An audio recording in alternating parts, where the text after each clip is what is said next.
Você ama garantir uma vaga na universidade com a sua nota do Enem? Então venha para a AMB Morumbi. Aqui você está sempre conectado com o mercado de trabalho e coloca a mão na massa desde o primeiro dia de aula. Tudo em ambientes inspiradores, com metodologia de ensino inovadora e uma estrutura de ponta. Use agora a sua nota do Enem. Inscreva-se em amb.br. AMB Morumbi. Aqui tudo acontece. Today on CityCast Philly. This is a curveball that none of us saw coming, but nevertheless, we are here. That was Mayor Sherrell Parker at a press conference on Monday. Listen, I don't know about you, but I'm emotionally drained from the back and forth surrounding the new Sixers arena plan. I mean, come on, Philadelphia politicians, businesses, the unions, and residents have been at odds over it all. I'm speaking with Ernest Owens, political writer for Philadelphia Magazine, who was the first local reporter to break the news that the Sixers shockingly scrapped the plan to move downtown altogether and instead are staying in South Philly. This is our weekly politics episode. It's Wednesday, January 15th. I'm Trenae Nuri, and here's what Philly's talking about.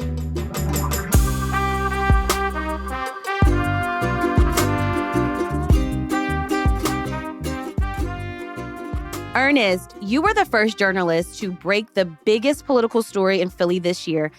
I know you've been bombarded with so many questions from other media outlets. How did you see this before any of us? Well, thank you for having me on. And, in many ways, the writing was on the wall for several weeks. But I did get a tip over the weekend by a very credible source, several actually, that were giving me the sign that this isn't going to happen.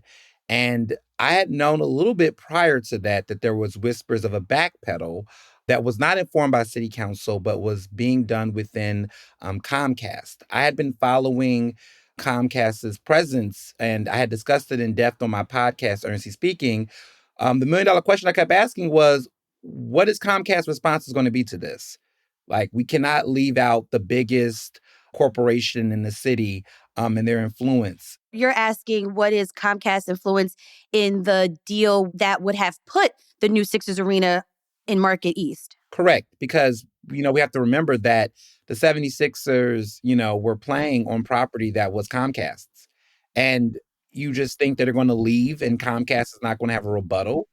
I kept waiting to hear that. And I've asked elected officials that. I've asked other people that numerous times. I was at City Council every Thursday during all the sessions, throughout all those hearings, doing my work with City Council Live on WRD Radio. And, during that time, I was asking elected officials, is this really done? Because, in most corporate negotiations and dealings, there's always a counteroffer. And everyone just kind of acted like it was a done deal. And I was like, with billionaires and with something that is not policy, anything can change. Okay, so this was Sunday morning. Today is Wednesday, but on Sunday morning, a lot of people coming from church, at brunch, preparing for the Eagles game. The city was lit from that. And then everyone's grabbing their phones and like, oh my gosh. There's a lot to unpack in this story. It took 2 weeks, it seems like, to undo the original proposal that took 2 years of conversations and protesting and multiple hours of hearings. So let's start with the latest that we know. What is the new plan for the Sixers arena? Well, for starters, is that, they're staying in South Philly. There's going to be a new arena built. There is a possibility of a campaign to lure the WNBA to potentially be a part of that. There's no confirmations. We don't know. So they're putting a bid in, right? Yes, they're going to put a bid in, and supporters and celebrities like Wanda Sykes is really championing this, along with Governor Josh Shapiro and, of course, the city. We know that there were conversations that came from NBA Commissioner Adam Silver, along with Brian Roberts from Comcast, he's the CEO, that really, really put the pressure to keep the 76ers. And we know that Comcast now has a stake in the 76ers. So they have equity. And we know now that the 76ers and the Flyers are going to be, united, when they're going to be in this arena. And so this is an opportunity. And we also know, which is important, is that the community benefits agreement that was initially proposed is no longer active and is not happening because this does not require Market East. We also know that the players involved, Comcast, 76ers, they do have plans to help revitalize Market East in a 50-50 deal. And we also know that the Chinatown promised to support, there was some money put aside in the deal initially to support Chinatown. The city is still going to honor that because that was separate from the community benefits agreement. So there will still be continuous support from the city for Chinatown, regardless of whatever happened with this arena plan in Market East. So once the news came out on Sunday, on Monday, the city and all of these stakeholders that you just mentioned had a press conference in City Hall. Ernest, at the press conference, you asked a really great question. A lot of the reporters that were there at the press conference asked really great questions. But here's what you said, and I transcribed it. There have been many community groups, Black and brown groups, that in many ways put their reputation at risk by backing this failed arena deal last year. What is now going to be the new community benefits agreement deal, if any, for these new projects? Because a lot of people had a lot of hope and put their reputations on the line. Yesterday, a lot of them expressing that they felt bamboozled by this whole ordeal. So what is going to be the new commitments for Black people getting jobs and other people getting opportunities? But now it's like that's up in the air. And this is what Mayor Parker said in response to your question. Ernest, I really, really appreciate that question. I want to stroll back to something you heard me say a few seconds ago, and that is, we start from scratch with everything.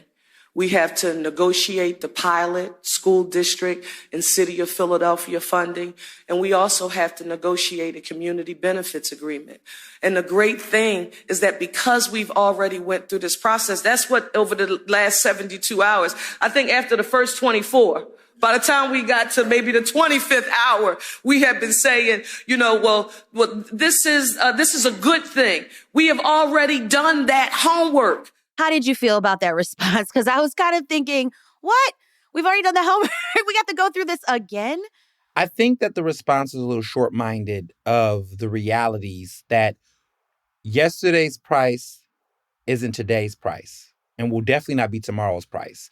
And what I mean by that is that it's a little presumptuous to assume that all of the community stakeholders that were a part of the initial support of this will believe and have the same optimism and faith as the mayor, appears to have. I know a couple of them who already said that they feel like they were bamboozled and they don't want to get involved in politics in this way again because they already had a lot of pressure and a lot of criticism from their own, congregations, community members, and people that put faith in them. You're talking about the Black clergy right here. The Black clergy, but also other community advocates outside the clergy that also talked about this. Because we have to remember the 76ers arena folks, the city council, and others lobbied these individuals to be able to participate in this. They lobbied them and really asked them. Like, they didn't just wake up and say, yeah, I'm going to just, support this. They were asked and encouraged to support the city on this endeavor. And they did it knowing that there was division, knowing that there was criticism, and said, you know what? I'm going to trust the city. I'm going to trust these billionaires that they're going to do something for my constituents, my community members. And the fact that these individuals, these corporations, these billionaires made a whole separate deal that iced them out of it without the transparency that was previously given, that is going to be hard to get those same people to come on board again, believe these people again, and to get the community buy-in that they previously had. So this was wasted time? Yes, because the whole point of getting the city involved was a negotiated community benefits agreement that would have community input. I think they initially was trying to go upwards of 95 million to 100 million in the press leading up. And for them to only settle at 60 million, that already said that this was already a bad job from the jump. At this point, now that this is really out of the city's hands, the billionaires, Comcast and the 76ers people, they can make their own decision on how they want to show for the community. They'll do something, but they may not do what they initially promised. And let's be real, $60 million was not enough. And they could do less at this point, and there's nothing that's going to happen to them for doing that. Because now this is a really not a public-facing matter as much as it was when the city government had to get involved. There's more to unpack with the reversal of the Sixers arena plan. We've got more after the break.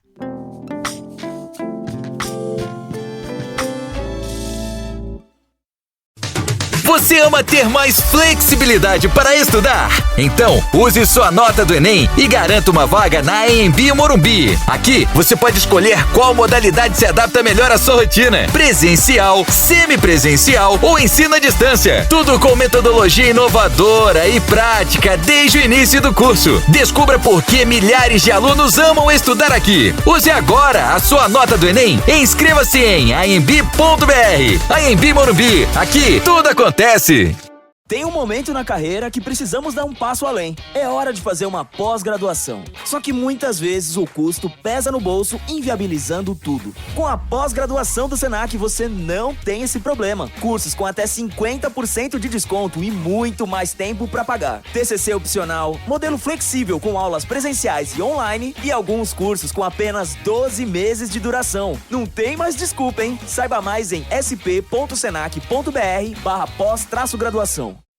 Ernest, there were a lot of posts and a lot of people had opinions about just what this means for the city, how this all went down, and also the relationship between the mayor and council or the mayor and Philadelphians. So did the politicians lose leverage here when it comes to negotiating the next community benefits agreement? Absolutely. I don't see how anyone can celebrate this as a win-win. What's been frustrating, and even going to the press conference, was that there was a lot of 180s. There was a lot of about face. There was a lot of gaslighting, that everything was just like, oh, this is great. This is a win-win for the city. But it's a win-win potentially for revenue for the city, but it's not a win-win with credibility, humanity, and dignity for the Philadelphians who really were exhausted by this. All of the staffers at City Council that was blindsided by this. All of the activists and advocates who had been, screaming at the top of their lungs, putting their bodies physically on the line, being arrested, being intimidated, being threatened. A lot of people, a lot of Philadelphians were completely harmed in various ways by all of this. And for there not to be a public apology from leadership, for there not to be an acknowledgement of that hurt, and to just simply say that's in the past, we're moving forward, is disrespectful, inconsiderate, and a slap in the face to Philadelphians who demand more and expect more. Yes, you can acknowledge that this upcoming deal might bring revenue, but it's more than just revenue. It's more than just business deals. These city council members were saying they were playing chess, not checkers, but honestly, they were playing Connect Four. That's a really funny analogy. Does this show who actually runs this town, like not the politicians or the elected officials? Absolutely. I mean, it showed us during this entire hearing process, even before the switcheroo of the deal, it showed us, because the fact that they were giving an expressway, like there was a red carpet rolled out. We were on Billionaires schedules. And we also need to be clear to stop the spin that city council members keep trying to make, which is we had to do what we can to keep the 76ers in Philadelphia. I think at this point, it is safe to believe that they were never going to leave Philadelphia. Even with Jersey and Delaware trying to build some momentum to try to get them to come to their states? So let's be clear. The 76ers fans are Philadelphians true and true. That's right. If they would have betrayed us and went to Jersey, do you think all of the Philadelphia fan base would go to Camden and support them when they can't even say they're the 76ers? Because 76ers, the actual number 76 is a Philadelphia number. So I never believed for a second that was ever the case. I think that was the talking point that they fed to Philadelphians to try to bully us into supporting an alternative tactic that was going to keep them where they were at. Because think about it. If they got what they wanted and they pivoted within 2 weeks, I mean, we found out at the hearing that there was already an initial conversation at the beginning of December between Roberts and the 76ers people. Mm-hmm. So we know that there was an initial talk. Now, they say they were just trying to soften relations, but I wonder if there was more to that conversation than what we know. But what we know is that this was really not overnight. This was always, I feel like, a part of the plan, and that they used the city's support as leverage to get a better deal because initially they weren't for it and they acted like there was no way they were ever going to come back. So everyone felt like the downtown was the only option. But I've always told people that in business, there's always a plan A and a plan B. And this entire time, we was only told there was a plan A. And in business, we always know there's a plan B. And Comcast had the plan B. Mm. Does everyone from Council President Kenyatta Johnson to Mayor Parker look weak in this particular deal making? Weak is the nicest word. I think that it's the emperor's new clothes. This reveals who runs the city. Like how embarrassing and awkward it is that two of the top elected officials literally have to sit there with a smile on their face while the leaders that really, I guess, run this city now sat there and told them what they were going to do. And the city has to acquiesce and just go, okay, yay. How can they come back from this, in your opinion? I don't know. I'm cynical, to be honest. I'm skeptical. This was such a I think maybe part of it is acknowledging that they're wrong, that they were wrong, and apologize. Where is the humility in this? Where is the ability? Real leaders have humility. Real leaders can acknowledge when they're wrong. Real leaders say, I'm sorry. Real leaders work to repair. Real leaders do not always try to reframe everything as a victory when there is also nuances within it. This is a victory and a win for Comcast and the 76ers arena. This is a loss for city government and the credibility. So now that sports is going to stay in the stadium district, what other developments are going to take place around this new arena in the stadium district? I mean, they're going to turn this into the ultimate sports epicenter of the East Coast, in my opinion. I think that there's enough visibility, viability, attention, and traction that this will be probably one of the biggest, most epic sports complexes in the country. It will definitely dominate the East Coast, but I would argue even potentially the country. I mean, you got a lot of fever there. You got the Eagles, you got the Phillies, you got the 76ers, you got the Flyers. I mean, they're going to blow this up. And in fairness, a lot of people really are happy, right, that this is staying in South Philly. I mean, I'm happy about that. Like if you're talking about recreational, I guess capitalism, consumerism, yeah, this is great. But the problem is that we're letting government off the hook, and we're also letting them off the hook about what else matters to us besides going to games and having, hot dogs and stuff. I mean, there's an element of this where billionaires are going to make all this money. This is the money, the project is now to $2 million now. But we're also in one of the poorest major cities in America. That's true. Mm-hmm. We're also in a city that has public schools that are suffering, that needs resources that is beyond South Philly and beyond Center City.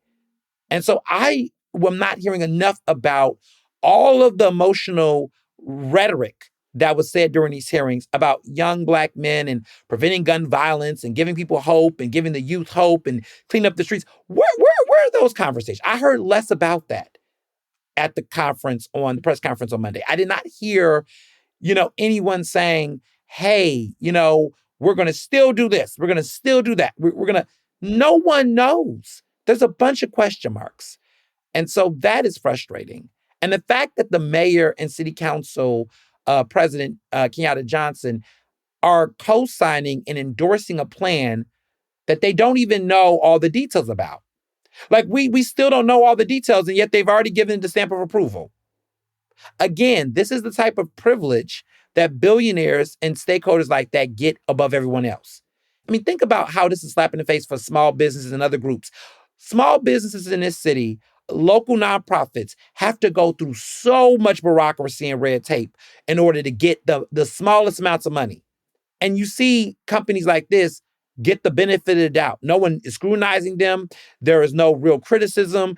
And they just get what they want, and they can make mistakes and do a whoopsie, and everyone just goes, okay, what does that say for the integrity, the credibility, and the ethics of the rest of the city that are trying to make a living in this city. That's what I'm saying. It's a double standard that is glaring. And so these types of double standards do not restore the public's trust in government. Ernest Owens, thank you so much for joining us today on CityCast Philly. Thank you so much for having me on. For more reporting from Ernest, you can find him at Philly Mag and on his podcast, Earnestly Speaking.